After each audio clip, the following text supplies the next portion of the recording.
તો નમસ્કાર ગુજરાત, સ્વાગત છે ફરી એકવાર આપનું અંદાજ નવા હવામાન સમાચારની અંદર। ગુજરાત રાજ્યના વાતાવરણની અંદર 19 તારીખ પછી હવે મોટો પલટો આવવા જઈ રહ્યો છે। રવિવારના બપોર પછીથી રાત્રે ગુજરાતમાં ધોધમાર વરસાદ પડવાને લઈને સૌથી મોટી આગાહી, અને ત્યાર પછી સોમવારનો દિવસ 20 તારીખ બપોરથી જ મોટી નવાજોની થઈ જવાની છે, કારણ કે નક્ષત્ર બદલાઈ રહ્યું છે, સિસ્ટમ બદલાઈ રહી છે, અને ચારે બાજુથી હવે ગુજરાત રાજ્ય ઉપર ધોધમાર વરસાદી આફતો આગળ વધતી જોવા મળી રહી છે, જેના વિશે આજના આ વિડીયોની અંદર તમને સમજાવીશું, કારણ કે ગુજરાતની આસપાસ મોટો ઘેરાવો જોવા મળી રહ્યો છે સિસ્ટમોનો, અને આવનારી 24 થી 48 કલાકમાં ગુજરાતમાં વાતાવરણ પલટાવવાનું છે। તો કઈ કઈ રીતે પલટાતું જોવા મળશે એ પણ જણાવીશું આજના વિડીયોમાં, કારણ કે અત્યારે તમે લાઈવ જોશો તો મિત્રો બંગાળની ખાડીથી એક મોટી સિસ્ટમોનું ઝુંડ જે છે તે ગુજરાત રાજ્યની દિશા તરફ લગાતાર આગળ વધતું જોવા મળી રહ્યું છે, અને આ સિસ્ટમને લઈને, આ વરસાદી રાઉન્ડને લઈને સંપૂર્ણ માહિતી અમારી પાસે જે સામે આવી રહી છે તે અમે તમને આપીશું આજના આ વિડીયોની અંદર। આની અંદર મિત્રો કયા કયા મુદ્દાઓ છે, તો પહેલા નંબર ઉપર તો આજે 20 તારીખ પછીનું વાતાવરણ બદલાવાનું છે। 20 થી 25 તારીખનો જે વરસાદનો ઘાતક રાઉન્ડ રહેવાનો છે એના વિશે મિત્રો એક નવી આગાહી આવી ગઈ છે। અંબાલાલ પટેલે પણ આગાહી આપી દીધી છે આવનારા રાઉન્ડને લઈને, અને ગુજરાતમાં 15 ઇંચ સુધીના વરસાદો પડવાના છે આગામી કલાકોની અંદર। તેના વેધર મોડેલોના ડેટા પણ સામે આવ્યા છે, તો એ પણ જણાવીશ, અને તેની સાથે સાથે મિત્રો તમને જણાવી દઈએ તો ગુજરાત રાજ્યમાં છેલ્લા 24 કલાકમાં એટલે 18 તારીખની રાત્રિ અને 19 તારીખ રવિવારની બપોર સુધી કઈ કઈ જગ્યાએ કેટલો વરસાદ પડ્યો એના પણ ફોટા અમારી પાસે આવી ચૂક્યા છે, તો એ પણ તમને દેખાડીશું આજના વિડીયોમાં। અને એની સાથે સૌથી મોટી વાત મિત્રો, 20 તારીખથી બદલાઈ રહ્યું છે નક્ષત્ર, અને જેવું આ નક્ષત્ર બદલાશે એટલે ગુજરાત રાજ્યમાં વરસાદી માહોલ પણ બદલાઈ જવાના છે, અને આજની પછીનું જે હવે આ નક્ષત્ર 20 તારીખ પછી શરૂ થશે એ કયું નક્ષત્ર છે અને એની અંદર કેટલા વરસાદો છે એ પણ સમજાવીશું આજના વિડીયોમાં। તો ચાલો મિત્રો આ બધી માહિતી મેળવવાની શરૂ કરીએ। પહેલા તમને જણાવીએ, અમારી આ ચેનલ ઉપર પહેલીવાર આવ્યા હોય તો આ ચેનલને હાલ અત્યારે જ સબસ્ક્રાઇબ કરી નાખજો, અને ખાસ આ વિડીયોમાં આગળ જે પણ માહિતી આપણે આપવાની છે બધી વેધર મોડેલો, ડેટાઓ અને આંકડાઓ સૂત્રો અનુસાર આવી રહી છે। બાકી આ જેટલી પણ માહિતી છે એની કોઈ પણ પ્રકારે રિસ્પોન્સિબિલિટી અમે લેતા નથી। તો મિત્રો હવે વિડીયોની શરૂઆત કરીએ કોઈ પણ ટાઈમ બગાડ્યા વગર। તો સૌથી પહેલા જોઈએ કે આપણી પાસે કઈ કઈ માહિતીઓ આવી રહી છે વરસાદી રાઉન્ડને લઈને, અને કયા કયા નકશાઓ આવી રહ્યા છે એ ખૂબ જાણવા જરૂરી, કારણ કે એને આધારે આપણને બધી વસ્તુઓ આગળ પછી સમજવાની છે કે આગામી કલાકોમાં ગુજરાતના હવામાનમાં કઈ મોટી ફેરબદલો થવાની છે એને લઈને। જો અમારી પાસે બધી માહિતી અહીંયા આવી ચૂકી છે, જેની અંદર વાત કરીએ તો અત્યારે આ જેટલા પણ નકશાઓ છે તેના આધારે સમજીએ તો ગુજરાતમાં સૌથી પહેલા તો જો મિત્રો હવામાન વિભાગે અત્યારે વરસાદના કયા કયા એલર્ટો આપ્યા છે પહેલા જોઈ લઈએ તો અત્યારે હાલ હવામાન વિભાગે નવકાસ્ટ અનુસાર ઓરેન્જ અને યેલો એલર્ટ આપી દીધા છે, એટલે 19 તારીખની બપોરથી મોડી રાતના 12, 1 અને 2 વાગ્યા સુધી ભારે વરસાદી આગાહી, અને ત્યાર પછી 20 તારીખ સોમવારની બપોર સુધી પણ ગુજરાતમાં ભારેથી અતિ ભારે વરસાદ પડવાનો છે। તેના વિશે જોઈએ તો કયા કયા ભાગમાં કયો એલર્ટ છે જોઈ લ્યો।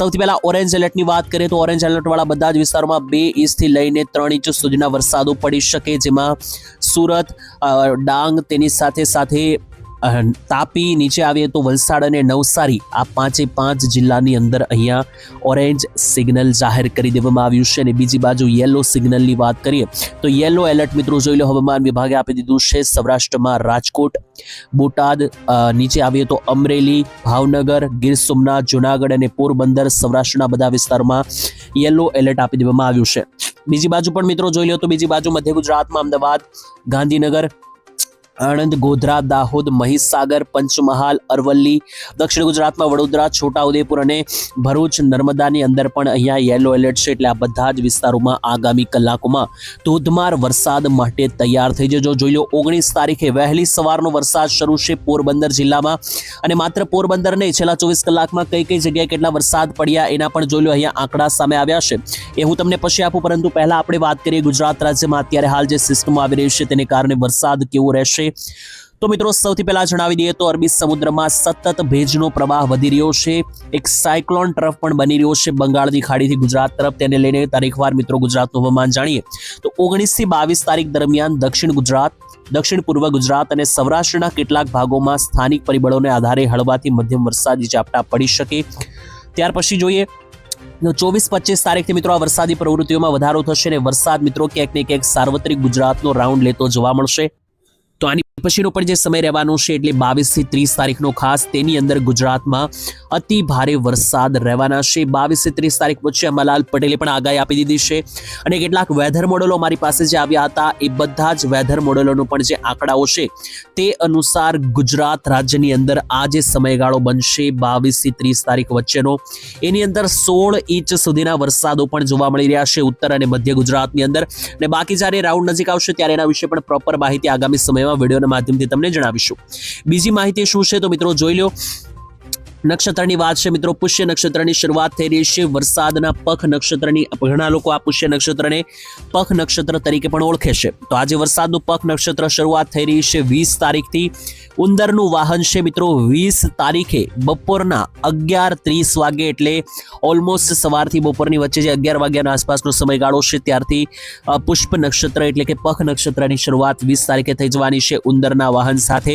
આ નક્ષત્ર 3 તારીખ સુધી ચાલવાનું છે અને આ નક્ષત્રની લોકવાયકા શું છે તો મિત્રો આ નક્ષત્ર વિશે કહેવામાં આવે છે કે પુખ જો પાણીને અમૃત વાણી, એટલે આ પુખ નક્ષત્ર કે જે 20 તારીખથી પુષ્ય શરૂ થઈ રહ્યું છે એમાં જે વરસાદ પડે એ અમૃત સમાન પાણી દર્શાવે છે. અને આટલું જ નહીં, પુષ્ય નક્ષત્રમાં વરસતું પાણી અમૃત સમાન ખેતીને ખૂબ ફાયદો આપે છે, અંબાલાલ પટેલે પણ કહ્યું છે.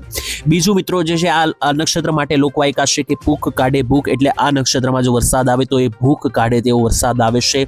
અને ત્રીજી લોકવાયકા છે પુનર્વસુએ પુષ્પ બંને ભાયલા, વરસ્યા તો વરસ્યા, વાયલા તો વાયલા, એટલે જો આ નક્ષત્રમાં વરસે વરસાદ તો ખૂબ વરસે અને જો નથી વરસતો તો નથી વરસતો, પરંતુ આ વર્ષે વરસવાનો છે કારણ કે 22 થી 30 તારીખની આગાહીઓ આવી ચૂકી છે, વેધર મોડેલો પણ બની ગયા છે. એટલે આ વર્ષે આ નક્ષત્ર ખેડૂતોને ખૂબ ફાયદો અપાવવાનું છે કારણ કે આ નક્ષત્રનું પાણી પણ ઘણું બધું ફાયદાકારક ગણવામાં આવે છે. તો આ રીતની સંપૂર્ણ માહિતી છે. હવે વિડીયોની અંદર આગળ વધીએ. ગુજરાતમાં આજે કઈ કઈ જગ્યાએ કેટલો વરસાદ પડશે, એટલે કે 19 તારીખ રવિવાર બપોરથી લઈને 20 તારીખની સોમવાર બપોર સુધી ક્યાં ક્યાં વરસાદ પડશે એના વિશે અપડેટ આપું. એની પહેલા જોઈ લો ગઈકાલે કેટલો વરસાદ પડ્યો છે. તો ઘણો બધો વરસાદી આંકડા જે આવ્યા છે તે ચોંકાવનારા છે, જેમાં સૌથી વધારે વરસાદ જોઈ લઈએ તો કઈ કઈ જગ્યાએ પડ્યો છે તો નવસારી અને વલસાડમાં ઓલમોસ્ટ 2.5 ઇંચના વરસાદો પડ્યા છે. ભરૂચ અને નર્મદામાં 1 ઇંચ વરસાદ પડ્યા છે. આટલું જ નહીં, ગઈકાલે છેલ્લા 24 કલાકમાં સૌથી વધારે વરસાદ જો પડ્યો હોય મિત્રો સુરતની અંદર પડ્યો છે. સુરત જિલ્લામાં ટોટલ 4 ઇંચનો વરસાદ પડ્યો છે. તાપીની અંદર પણ લગભગ 3 ઇંચ વરસાદ પડ્યો છે. એટલે દક્ષિણ ગુજરાતના ખૂણામાં સારો વરસાદ છે. ભરૂચ નર્મદામાં પણ 1 ઇંચ વરસાદ છે.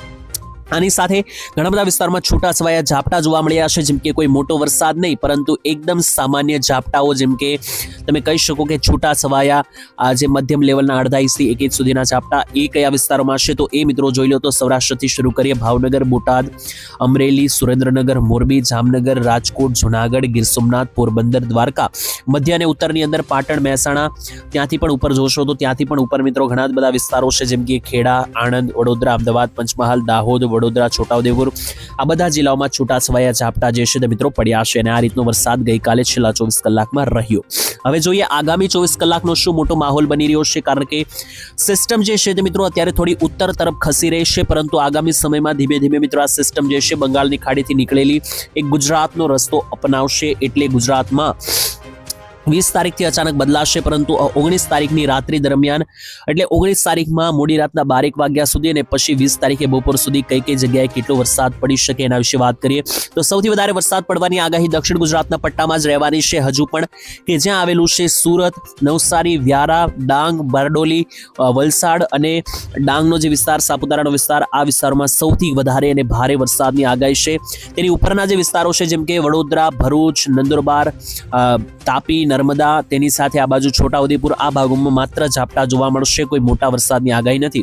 મધ્ય ગુજરાતમાં પણ જે દાહોદ, મહીસાગર, ગોધરાનો વટ્ટો છે ને ખંભાતનો અખાત છે, આણંદ છે, આ ભાગોમાં ઝાપટા પડી શકે. બાકી અમદાવાદ સાઈડ કોઈ મોટા વરસાદની આગાહી ગાંધીનગર બાજુ પણ નથી. ઉત્તર ગુજરાતની વાત કરીએ તો ઉત્તર ગુજરાતમાં ઝાપટા સ્વરૂપે વરસાદની આગાહી છે, પરંતુ એ જસ્ટ અરવલ્લી અને સાબરકાંઠા બાજુના વિસ્તારોમાં. બાકી મહેસાણા, પાટણ બાજુ કોઈ મોટા વરસાદની આગાહી નથી. કચ્છની અંદર પણ સેમ ટુ સેમ મિત્રો નલિયા લાગુના વિસ્તારમાં એકદમ છૂટાછવાયા ઝાપટા 1.5 ઇંચ જેવા મિત્રો પડી શકે. બાકી કચ્છ જિલ્લામાં પણ કોઈ મોટા વરસાદની આગાહી નથી. અને હવે છેલ્લે સૌરાષ્ટ્રની વાત કરીએ તો સૌરાષ્ટ્રના જિલ્લાઓની પણ વાત કરીએ તો અડધા સૌરાષ્ટ્રમાં વરસાદ દેખાઈ રહ્યો છે, અડધા સૌરાષ્ટ્રમાં વરસાદની જે છે તે આગાહી રહેશે નહીં. જેમાં કયા કયા ભાગોમાં વરસાદ છે તો ખાસ કરીને 1 ઇંચ સુધીના છૂટાછવાયા રહેવાના છે, જેમાં પડશે પણ તો ભાવનગર, અમરેલી, ગીર સોમનાથ, જુનાગઢ, બોટાદ, પોરબંદર અને દ્વારકા આટલા જિલ્લામાં છૂટા છવાયા વરસાદ પડવાની આગાહી છે. બાકી રાજકોટ, જામનગર, મોરબી, સુરેન્દ્રનગરમાં કોઈ મોટા વરસાદની આગાહી નથી.